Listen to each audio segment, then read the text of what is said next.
चलिए, आज की इस खास चर्चा में गहराई से उतरते हैं, जहां हमारा फोकस है डॉक्टर बी.आर. अम्बेडकर का जीवन, उनकी 4 पीएचडी डिग्रियां, छुआछूत के खिलाफ उनका कड़ा संघर्ष और भारत के पहले कानून मंत्री के रूप में उनका ऐतिहासिक योगदान। सोर्स मटेरियल के आधार पर उनकी ग्लोबल एकेडमिक सफलता और भारत की कठोर सामाजिक सच्चाइयों के बीच एक बहुत बड़ा, झकझोर देने वाला कंट्रास्ट था। ये कहानी सिर्फ एक व्यक्ति की नहीं, बल्कि संघर्ष और बदलाव की एक बहुत बड़ी दास्तान है।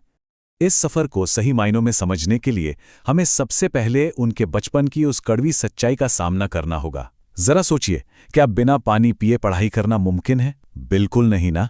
लेकिन एक बेहद मेधावी छात्र को पीने के पानी जैसी बिल्कुल बेसिक चीज से वंचित रखा गया और क्लास के बाहर सिर्फ एक दरी पर बैठने के लिए मजबूर किया गया। उनकी अपनी आत्मकथा वेटिंग फॉर अ वीज़ा में ये दर्द बहुत स्पष्ट रूप से दर्ज है।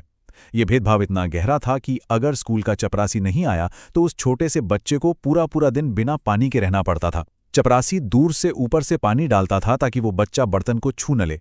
लेकिन कमाल की बात देखिए, इन अकल्पनीय हालातों के बावजूद उस बच्चे ने अपनी क्लास में टॉप किया। अब आते हैं उनकी इस अभूतपूर्व एकेडमिक उड़ान पर, जो सच में किसी चमत्कार से कम नहीं लगती। महाराजा सयाजीराव गायकवाड़ तृतीय से मिली स्कॉलरशिप और कृष्णाजी केलुस्कर व महादेव अंबेडकर जैसे शिक्षकों के सपोर्ट से ये सफर कोलंबिया यूनिवर्सिटी और लंदन स्कूल ऑफ इकोनॉमिक्स तक पहुंचा। कुल मिलाकर 4 पीएचडी डिग्रियां। जिस छात्र को क्लास में बैठने नहीं दिया गया, उसने दुनिया की टॉप यूनिवर्सिटी से 4 पीएचडी हासिल की। ये अपने आप में कमाल है। और ये नंबर 21 बहुत अहम है। दिन में 21-21 घंटे तक की पढ़ाई। किताबें खरीदने के लिए वो अक्सर भूखे भी रह जाते थे। ग्लोबल लेवल पर अलग अलग विषयों में तो उन्होंने महारत हासिल की ही, साथ ही अपने दम पर पूरी की पूरी संस्कृत भी सीख ली, और वो भी तब जब उन्हें उनकी जाति की वजह से संस्कृत की क्लास में एंट्री देने से ही मना कर दिया गया था। यही उनके जीवन का एक बहुत बड़ा और झकझोर देने वाला विरोधाभास है। जब वे पढ़ाई के लिए विदेश में थे तो उन्हें वहां पूरी समानता का अनुभव हुआ। अपने सहपाठियों के साथ बैठकर खाना खाया, उनकी बौद्धिक क्षमता का पूरा सम्मान हुआ। लेकिन जैसे ही वे एक उच्च अधिकारी के रूप में भारत लौटे, उन्हें तुरंत ही उसी पुराने भेदभाव और सामाजिक बहिष्कार का फिर से सामना करना पड़ा। बड़ौदा लौटने पर उन्हें रहने के लिए किसी ने मकान तक नहीं दिया। एक पारसी सराय के गोदाम में शरण ली तो वहां से भी हथियारों से लैस भीड़ ने उन्हें खदेड़ दिया। ये वाकया दिल दहला देता है कि दुनिया का इतना बड़ा विद्वान कमाटी बाग में एक बेंच पर बैठकर रोने को मजबूर हो गया। उस दिन ये कड़वा सच सामने आ गया कि एक पूर्वाग्रह से ग्रसित समाज में आपकी बड़ी बड़ी डिग्रियों का कोई मोल नहीं होता। और ये भेदभाव सिर्फ सड़कों तक सीमित नहीं था, ये पूरी तरह से संस्थागत था। सिडेनहम कॉलेज का एक बेहद लोकप्रिय प्रोफेसर होने के बावजूद उनके साथी स्टाफ ने उन्हें परेशान किया। जब वो कोर्टरूम पहुंचे तो वहां उच्च वर्ग के वकीलों ने उनका मजाक उड़ाया। हद तो तब हो गई जब उन्हें कोर्ट के बाहर एक पेड़ के नीचे बैठकर काम करने के लिए मजबूर किया गया। सामाजिक स्तर पर हिंदू, पारसी, ईसाई या मुस्लिम सभी ने उन्हें लगभग समान रूप से अस्वीकार कर दिया। तो यहाँ सबसे दिलचस्प पॉइंट ये है कि वो चाहते तो बहुत ही आसानी से विदेश लौट सकते थे और वहाँ एक बेहद शानदार और सम्मानजनक जीवन जी सकते थे, लेकिन उन्होंने ऐसा बिल्कुल नहीं किया। उन्होंने एक बोधिसत्व का मार्ग चुना, मतलब एक ऐसा प्रबुद्ध व्यक्ति जो दूसरों के दुख दूर करने के लिए अपनी खुद की खुशी का त्याग कर देता है। वो रुके और शोषित वर्गों के अधिकारों की लड़ाई लड़ी। उनकी लीगल ब्रिलियंस का एक बहुत ही शानदार उदाहरण यह है कि जब बड़े बड़े और नामी वकीलों ने हार मान ली थी, तब उन्होंने एक जमींदार के निर्दोष बेटे को फांसी से बचा लिया। लगातार 3 दिन और 3 रात कानूनी दस्तावेजों का गहराई से अध्ययन किया और अपनी अचूक दलीलों से एक ब्रिटिश जज के पूर्वाग्रह को भी पूरी तरह से हरा दिया। उनकी ये लड़ाई सिर्फ अदालतों की 4 दीवारी तक ही सीमित नहीं रही। जमीन पर उतरकर सार्वजनिक नदियों से पानी पीने के बिल्कुल बेसिक मानवाधिकार के लिए उन्होंने एक ऐतिहासिक सत्याग्रह का नेतृत्व किया। इसके जवाब में सवर्णों द्वारा भयानक शारीरिक हिंसा की गई और उसके बाद नदी को गाय के गोबर और गोमूत्र से पवित्र करने का पाखंड भी किया गया, जिसे उन्होंने अपनी आंखों से देखा। न्याय की इस अथक और बिना रुके चलने वाली खोज का ही नतीजा था कि महात्मा गांधी द्वारा उन्हें आज़ाद भारत का पहला कानून मंत्री नियुक्त किया गया। जरा सोचिए, क्लास के बाहर फर्श पर बैठकर पढ़ने वाले एक अछूत बच्चे से लेकर पूरे राष्ट्र के कानूनी ढांचे का मसौदा तैयार करने वाले मुख्य शिल्पकार तक का यह सफर, यह इस बात का सबसे बड़ा प्रमाण है कि उनकी मेधा और संघर्ष को अंततः पहचान मिली। उनके उस कानूनी कार्यकाल का सीधा असर आज हम रोजाना महसूस करते हैं।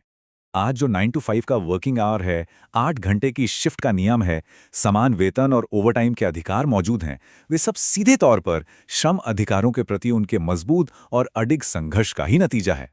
ये कोई छोटी उपलब्धि नहीं है। उन्होंने महिलाओं की समानता के लिए भी सत्ता से ऐतिहासिक लड़ाई लड़ी।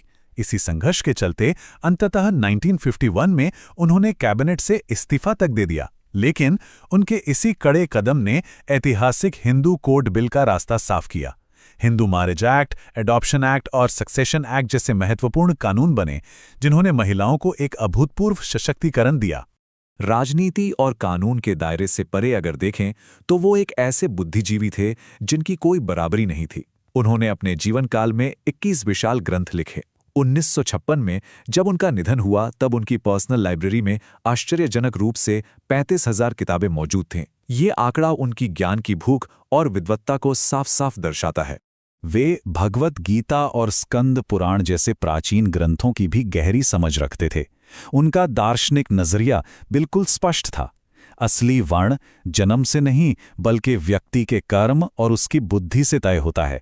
शास्त्रों में लिखी ये बात एक ऐसा सत्य था जिसे समाज ने अपने पाखंड और ढोंग के कारण उन पर कभी लागू ही नहीं होने दिया।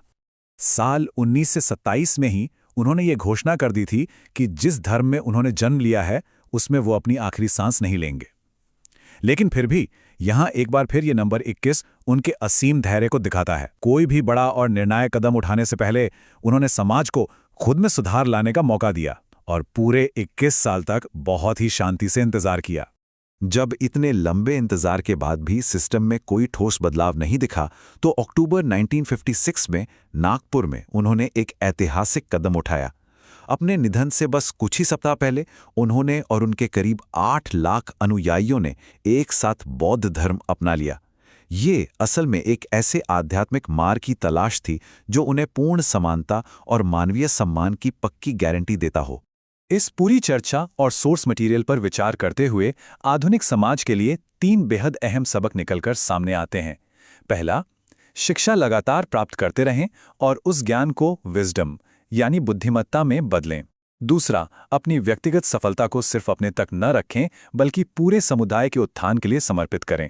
और तीसरा, ये कभी ना भूलें कि आपका अटूट दृढ़ संकल्प किसी भी बड़ी से बड़ी सामाजिक बाधा को चकनाचूर कर सकता है। और उनका ये एक शानदार कोट उनके पूरे मूल दर्शन को बेहतरीन तरीके से समेटे हुए है। पैरों में जूते हों या ना हों, हाथों में किताब जरूर होनी चाहिए। मतलब शिक्षा ही मुक्ति, विकास और समाज को सशक्त बनाने का सबसे आखिरी और सबसे अचूक हथियार है।